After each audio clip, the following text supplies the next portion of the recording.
FIFA spent millions of dollars making sure you would never see these logos at the World Cup. Nobody's gonna know. They're gonna know.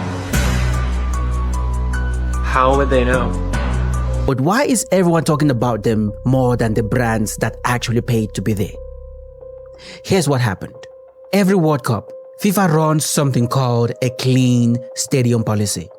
That means if your brand isn't an official sponsor, your logo gets covered up inside the venue, on stadium signage, on products, even on people's clothes. Bro, they handed me tape and they were like, you need to cover that up. That's not Adidas. Bro, it's not that serious. And we are talking about companies that pay up to $200 million for the right to be the only brand fans see. So, when the World Cup came to the US, Canada, and Mexico this year, FIFA sent out the tape and the tabs like always. Except this time, it did not go according to plan. Today, I am breaking down the top 3 effects of FIFA covering these logos and why in more than one case, it might have completely backfired. Effect number 1. Free marketing worth more than paid sponsorship. Instead of hiding these brands, FIFA basically handed them a marketing campaign for free. Let's start with Levi's Stadium in Santa Clara. FIFA covered the Levi's logo with a plain white tarp. The whole point was to make it disappear. Levi's could have stayed quiet. Instead, they leaned all the way in. They started pointing fans toward the tarp on social media, practically saying, yeah, that's us under there. On TikTok, showing the covered logo pulled in something like 9 million views. And Levi's didn't stop there. They took that image, the blank covered up logo, and built an actual ad campaign around it. Not just in the US, in London, in Paris, in Milan, in Berlin, in Hong Kong, Brazil, and Mexico. 7 countries from a piece of tarp. Then there was Heinz. This is a World Cup suite. Every single mustard, ketchup, mayonnaise, any of the condiment ads are blocked out with tape. FIFA had staff taping over the ketchup bottles in the press areas, literally putting tape over condiments. And how did Heinz respond, you may ask? They released a limited edition bottle with no logo at all. They called it something like the unofficial stadium ketchup, and people bought it specifically because it was the bottle FIFA tried to hide.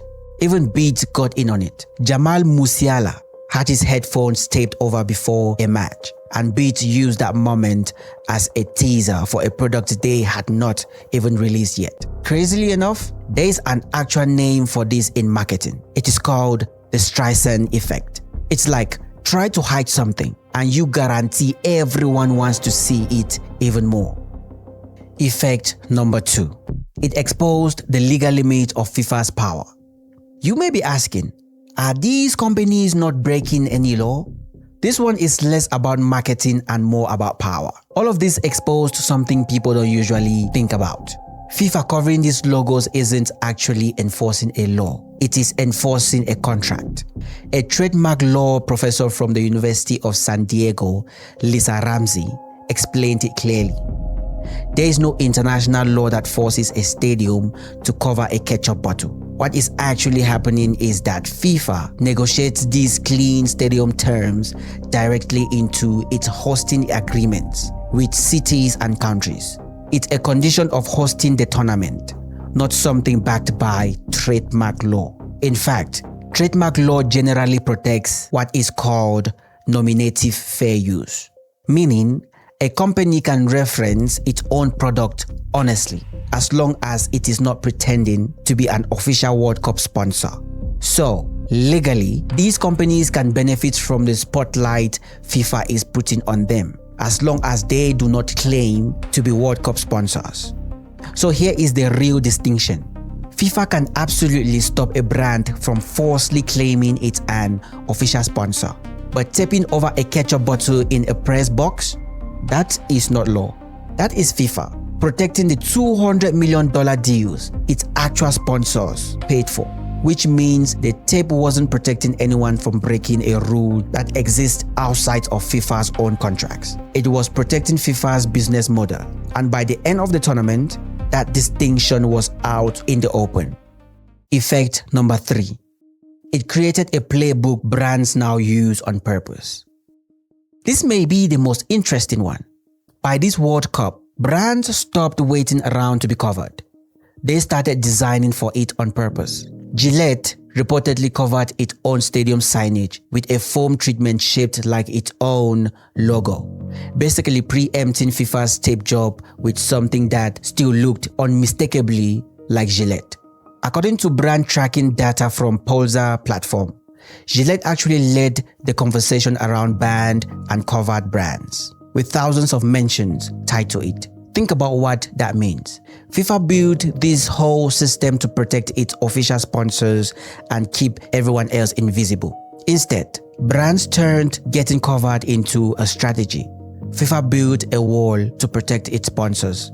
Everyone else turned that wall into a billboard. So, to recap, FIFA's clean stadium rule handed non-sponsors free marketing worth more than what sponsors actually paid for. It exposed that this was never really about law but about protecting FIFA's own deals. And this ended up creating a playbook that brands now use on purpose.